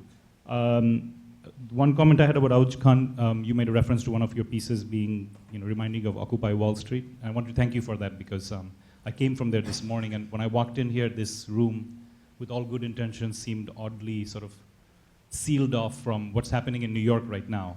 And of course, that's significant for the world. So I just want to say that's good that you brought that up. And just one of the things that you presented, Sharjah Biennial, for those who don't know, I was one of the artists that showed at Sharjah Biennial, and it actually ended up being an example of the limits of artistic insurrection, because the director of the Sharjah Biennial was eventually fired, as you, I'm sure, know, because of quote-unquote blasphemous work. And there's been a sort of retrenchment of that space. And of course, Sharjah Biennial is significant because majority of the artists there are actually Pakistani, Bangladeshi, and Indian. And a lot of the dissident art is now a little bit under attack, which is happening as we speak. So it was interesting that you showed that. Which is a success. Yes. I mean, it shows it's working. Right, that's where it becomes art, I think. And then for Nayanika, actually, the thing that was interesting, you got into this a little bit, but not entirely. And be interested to hear about this. You talked about the Bangladeshi work, Mashooqullah, Munir, and Tariq Masood. And there's obviously this thing going on, which is that although none of the Pakistani work we saw seemed to have any context or reference of Bangladesh at all, which everyone knows is actually missing. The There's Bangladeshi. one actually with the bifurcated Bangladesh. Right, right. But generally not in the way that the Bangladeshi work is almost, that's a singular focus. And Tariq Masood, of course, his entire career is partially based on 71. So maybe it'd be interesting to talk about that a little bit more. And I think also for the audience, the one thing that comes across at the end of the discussion of Mukhtirgan is that part of that whole battle about finally being able to show this work is also actually not Bangladesh against Pakistan, but Bangladesh within itself, our own internal battles as to governments that refuse to allow 71. And then so, sorry, I didn't frame all that as a question, but hopefully it'll provoke some more comments from all the speakers. Thanks very much. Jamal, do you want to begin? It was a comment. I agree with it. I mean, I have other things to say, but not to that. I mean, I agree with everything he said, so it's like, at least about my stuff. So, Does anyone else want to? I mean, I would just like to say this thing about authenticity. I mean, I definitely don't subscribe to it. I think it's very redundant and useless. I think, and I helped myself reach that point by asking a very simple question, which is, what is more important, the location or the discourse? If we can identify discourse and ruptures and changes within discourse, you don't need location. I mean, location is just redundant. And I do think that the idea of home is not a physical place. It's not, we have to stop thinking in terms of the physicality of land, because we're not living in that era. can I? Yeah, Jamal, do you want to? Actually, I forgot about the authenticity point, which I do want to talk about. Yes, people have talked about authenticity a lot. Alja just talked about it too. Because people have talked about things a lot doesn't necessarily mean it's done. It often means it's unresolved as an issue. In fact, normally that's what it means, in my opinion. I think authenticity is a live issue. Well, you know what? I don't think it's fashionable for us to say things like we've moved beyond certain things, but it's ridiculous. It's ridiculous. And it's actually ridiculous for anyone who's actually from Pakistan to not recognize how they carry Pakistani citizenship, if they're a Pakistani citizen, like a birth defect, in this world. And as one of my friends sort of says, Pakistani citizenship is a birth defect that you have to correct at some point in your life. Because without it, you can't go anywhere, no one trusts you, and you're treated like shit wherever you go. No, I mean, so this is actually a reality. So the fact that we've transcended it, yes, maybe we've transcended it if we have, $500,000 to deposit in the bank to be able to get a long stay visa somewhere. But we don't transcend these things. I give you one example. I mean, it's like to even talk about these examples is actually absurd at some level, because this discourse it's so real, and the fact that we pretend that it doesn't exist is a problem. I mean, just to give you my favorite example about my own work about this, and I'll keep quiet after that. The Smithsonian had this Pakistani truck thing as part of one of their Silk Road exhibit. They parked it on the mall in front of the Smithsonian. It started deteriorating because they're not designed to live out in the weather of Washington, D.C., summer, winter with no maintenance. So they wanted to get these painters who had originally come as part of this show to do the finish work at part of the Silk Road exhibit. They wanted to get these guys back from Pakistan. But 9/11 had happened. And, a Pakistani male from a non-privileged background, and even then, can't get a visa to the US. It's as simple as that. So they had to move the truck into storage, where it lives from then on. So this notion of what it means to be X and what it means to be Y is a real issue. I mean, and I just want to end with one more thing. Again, Auj, you had showed there. I mean, I'm glad you showed the David Aylesworth, Durya Qazi, and the Elizabeth and Iftikhar stuff. But how is David Aylesworth a Pakistani artist? David Aylesworth is a white Brit who moved to Pakistan because he married Durya Qazi. He stayed there for his own reasons. I know some of them, some of the others he probably hasn't shared with me. But he is a white British man carrying a British passport who lives in Karachi, who socializes with the elite, who tomorrow could leave. Who, if tomorrow life became unlivable for a white artist teaching at the Indus School, he could leave. How is that a Pakistani authenticity? I mean, and again, I'm not saying there's one or there's another, but I mean, I want to hear what the answer is to that particular question. Can I ask you this? Yes. That, how do you define yourself? Do you define yourself as Pakistani or you Pakistani I'm of American? Pakistani descent. Yes, I Yeah, am. but are you an American or are you a Yeah, but I mean, Pakistani? I'm not, in the sense, I'm of Pakistani descent. I mean, we can talk about this, but I'm No, you're both. see, the problem here is that I'm not claiming that there's one authenticity. I'm not claiming that I'm authentic or I'm more authentic than someone else. I'm not making that claim at all. But I'm well aware of the angst that keeps me up at night about my identity, right? So to say that because I no longer feel, because I have a US passport, or I live here, or I have a job here, or and I travel my US passport, what do I know? I don't know what I am. I actually consider myself a born. Just one more thing about the absurdity of these discussions, because yes, I have a U.S. passport. I speak English with complete fluency. I speak Turkish as well as I speak Urdu.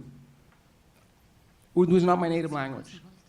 I So speak you- Pashto. So it's like, I speak Pashto fairly well, right? So it's like, now, I do not have a Pakistani passport. I do not have a Pakistani ID card.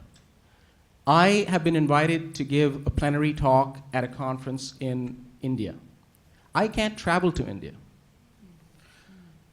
So Jamal, let's leave it there. Take one. No, point back. do you know why? Because I can't travel to India on a US passport because I was born in Pakistan. Do you want one comment back and then we'll move on to Nayanika? Okay. Did you want to say one thing? I just wanted to respond to one thing from Naeem's comment, yeah? Yeah. But also it's interesting, this authenticity debate, which I did not think would kind of link up between Mookherjee and these art, is actually there is also a link about these kind of what is an authentic trope, which is affective, what is the affective trope in some ways, and that's something I'm picking up from the other papers vis-a-vis the paper I gave. Yes, thanks Naeem. The Mookherjee also came out at a time when the very kind of Bangladeshi government itself, it came out at the juncture of three big events in the 1990s. In the early 1990s, there was this kind of people's tribunal called Gano Adalat, where there was an attempt to try, it was a mock tribunal to try collaborators. And then in 1995, the first kind of, the Liberation War Museum was set up, or 96, which was kind of trying to decenter the kind of focus on leaders, but kind of highlight the civilian role. And then we have Mookherjee also at the same time, which saw the kind of very focus on civilian role within 71 was being highlighted at a time when a BNP government was being opposed to the kind of, there was more of the representations under the BNP government was more kind of seen to be a militarized account of 71 rather than the civilian account itself. So these were the kind of conjunctures in which Mookherjee had the kind of significance that it did among populace. So it's kind of important to, but I thought my presentation was going to be 10 minutes, so that's why it's kind of skimmed through things. Who is Indian, he's not even Bengali in any way, and he has this amazing series of terracotta tiled responses to he calls them the 1971 series. So there are all kinds of unpredictable, I think, ways in which that event becomes taken up by different parties, but it's, again, I think, thought-provoking that there are a lot of Pakistani novelists are not at all averse to thinking about 1971 or inserting quite egregious and not necessary inserts, in their novels. They're not narratively important sometimes even, but they're just there. So I think there are lots of symptoms of an interest in 1971 in the written, sphere of the written word. I would be curious to know, maybe, we can talk about this in the course of the 2 days, but yeah, what's going on? Why are there voids and absences about 71 and the seeming voids and absences in the world of art? So I think it's something worth thinking about further. Thank you. My name is Akbar Zaidi. I'm from Pakistan. I don't feel like shit. My question is for Oj, a broader question. If there was no 9/11, would there be Pakistani art? Well, don't answer it. Wait, I haven't finished. The thing is that, a lot of what is the reason why Pakistani art is popular, the reason why The Reluctant Fundamentalist is being made into a film by Meera Nair is because of 9/11. The question is, it's a broader question. It's a troubling question, a more problematic question for people who live in Pakistan and feel like shit, and you know, who deal with issues like this. That, okay, if you discuss your own reality, Talibanization, militancy, radicalization, and it's appropriated by the West, because this is what Pakistan is supposed to be. The shuttlecock, for example. You know, there's women wearing those, burqas, and the reluctant fundamentalists and art like this. Now, is it a commodification of art? Absolutely. Is it playing up to the Western audiences? Let me finish. Okay, yeah. Or is it also, I mean, this is a problem which maybe artists can tell us about it. You know, we are interpreting our own reality, which is being appropriated in the West and being manufactured in a different sense. How does an artist deal with it? That's the first question. The second one is for James. You say that there are 2 galleries or 5 galleries in 3 cities. There are 2 schools of art, and there are 100,000 art appreciators. I find that extraordinarily arrogant. If you mean art is something that is sold in museums, in art galleries, and there are 3 museums, okay, in that sense, perhaps. But here you are, you write a book about truck art, and here you have David and Durya and others who glorify truck art and who commodify truck art. But truck art has been around before the museums, before the schools. Was that art then, or does it become art when you write a book about it? So the whole question of what is art, I mean, from your presentation, it seems that there are about 73 artists in Pakistan. Crafts, culture, what common people call art is trash. And because there are only 100,000 people who appreciate what you call art. Thank you. Before we respond, can I take 2 or 3 questions and then we can respond to all at once? I think there's a people line. I like that this conference talks about the enemy within. The previous panel talked about the enemy outside, which were the foreign military forces, which was brilliant. But the enemy within, and I'm speaking as an outsider, I'm clearly not Pakistani, I'm clearly not South Asian, but I've been to South Asia many times, specifically Pakistan.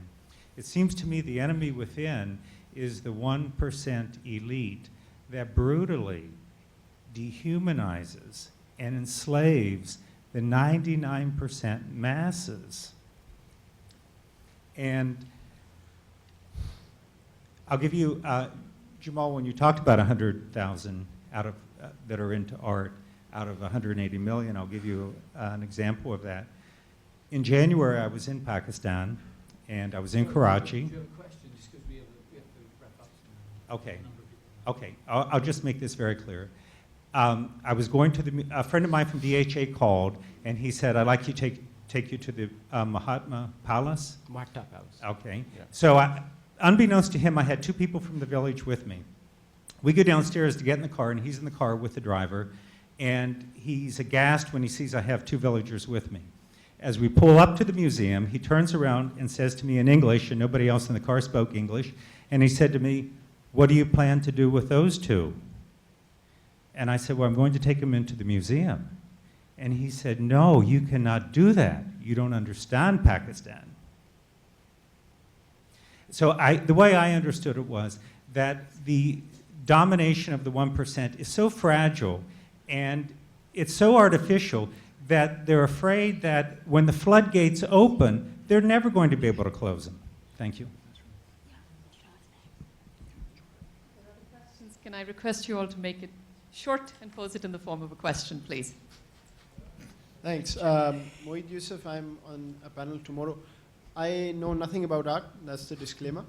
The question I have as a political scientist is, states and individual citizens within states create a picture of what they are and what they're supposed to be based on various things. Art is one of them. In Pakistan's case, which I know better than others, violence is a theme that I see depicted in art across the board. I mean, you mentioned that, you're preaching to the converted in some ways. There are these people who put out art. But if you really look at art generally, and I think it's broader than what we've spoken as here, cinema, billboards, things at airports, etc., violence is a key theme. I was at Lahore airport just 5 days ago, and there's this huge painting there of Mughal sort of conquerors on horsebacks sort of coming to conquer something. And I couldn't help overhear these 2 gentlemen talking about and sort of revering about, you know, this Mughal art and what an era that was, etc., and Muslim domination, whatever. And I sort of ventured to make the mistake of asking them after they had finished, what did Mughals have to do with Pakistan? From what I understand, they really didn't know this country was going to be around. But there's an imagination which captures this Muslim glory, which Pakistan encapsulates as a state and reflects itself in foreign policy of this country.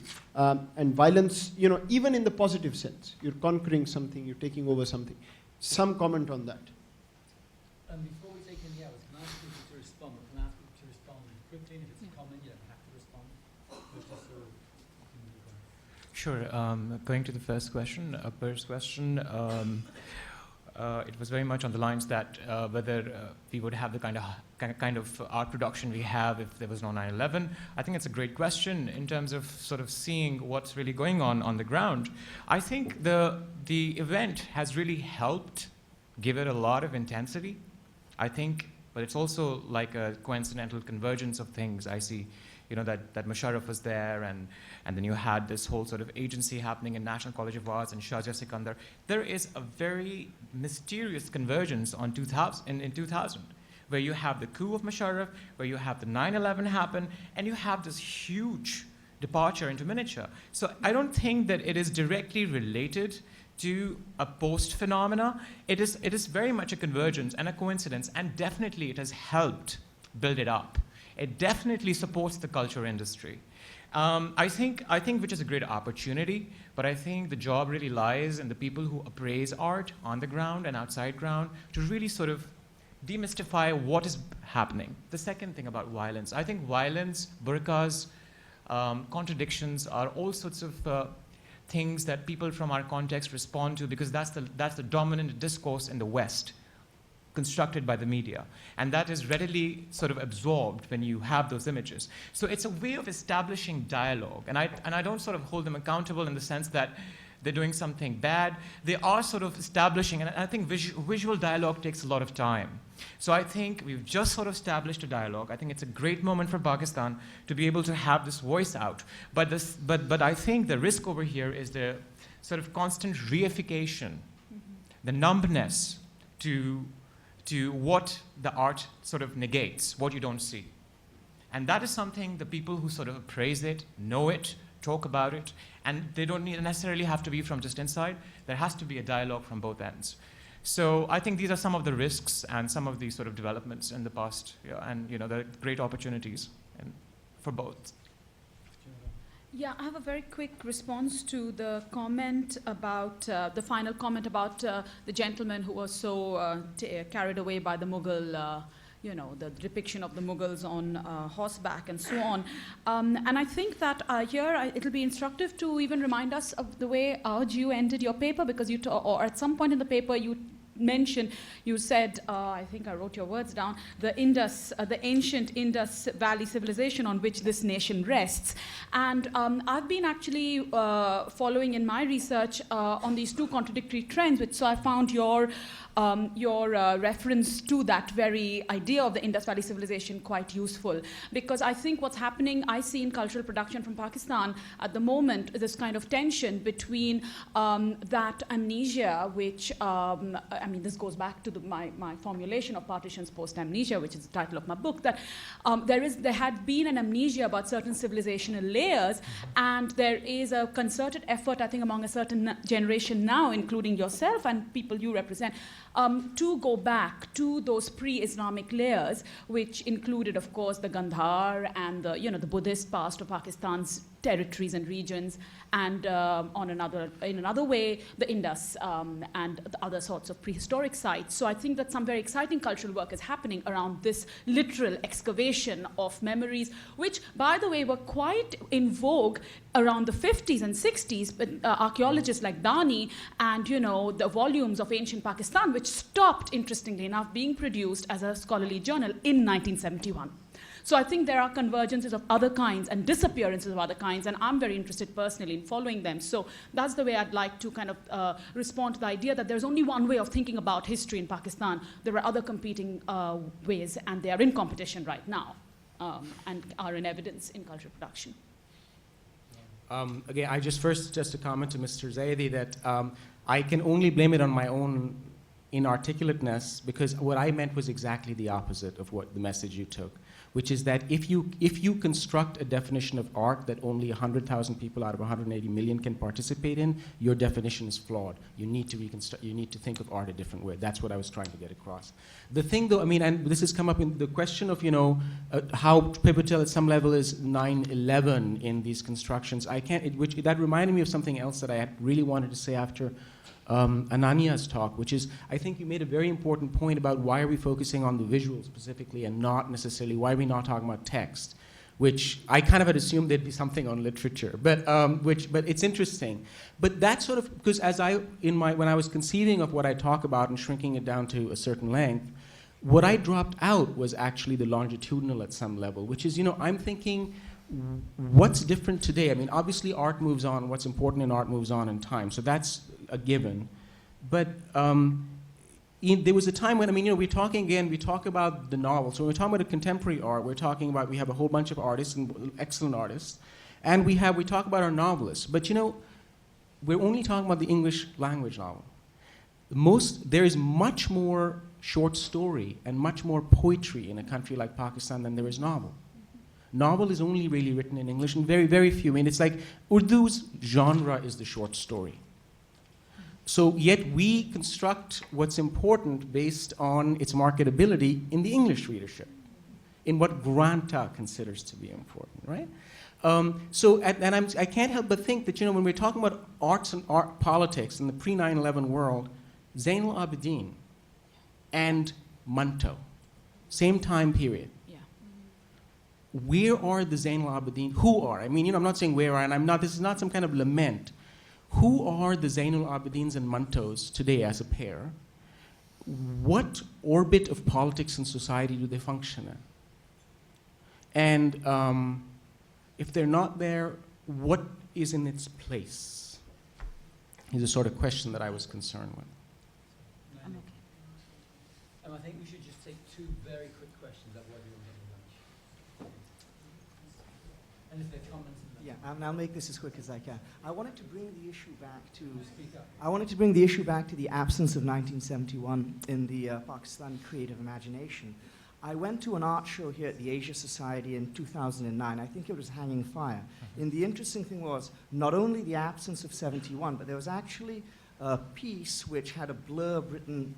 It was to do with, in fact, the Pakistan People's Party, and it mentioned that in 1970 there had been a general election won by the PPP, which is actually an incorrect statement of fact. And so I think it's more than, I don't think we can just dismiss it by saying that these are different interpretations. I think there's something much more deeper and insidious at work here, and I think that needs to be explored. And as far as literature goes, other than Kamala Shamsi, I'm not really aware of any. There are quite a few. I'll give you a list. Yeah, if you could give me a list, I'd appreciate that. Thanks. Yeah.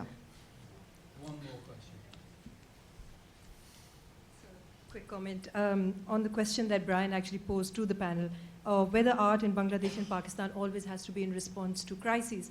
And I think it actually, from what the speakers discussed, it actually depends on the crisis. Because art did proliferate under the military dictatorship of General Ziaul Haq, and his Islamization campaign. And much of the Islamic art was, in fact, a response to state patronage, nothing about looking for identity or finding that. So the role of the state is important in that sense, but there was simultaneously a lot of art that was political commentary at a time when art was banned, so it was very subversive in that sense.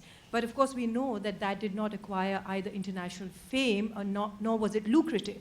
But all of you commented on how the career enhancement that was possible post 9/11 that made it lucrative to be a Pakistani artist. But what that simply demonstrates is that the global market is not a neutral entity, and we know that already. So I'm wondering, why is it that artists are so morally in a moral dilemma or outraged by the notion of the political economy driving any field, particularly art? Why is it that that troubles you more than, say, literature or the other fields? Doesn't trouble. One tiny final shot. This is related to this question of what is art and what do you guys choose to focus on. So, why isn't there discussion on Siraiki poetry, or why isn't there interest in the vast field of Sindhi cultural production. I'm just trying to understand why would one not focus on that? Why would one not be interested in that? Why is that not discussed? Why is that not talked about? And this is relevant to this question of Manto and Zain Labadin. You know, non-Urdu art and culture in Pakistan views Manto or Zain Labadin or even Fez as part of the problem and the overemphasis. So there was, you know, it's the Fez centennial, 2011. And I've heard countless, you know, Saraiki cultural activists, Sindhi activists, Pakhtun saying, well, I could give two hoots about Fez.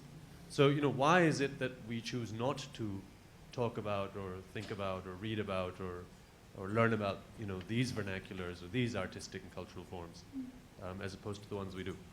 I'm going to take that as a comment because we're running out of time. We will reconvene at 2:30, which gives us less than 40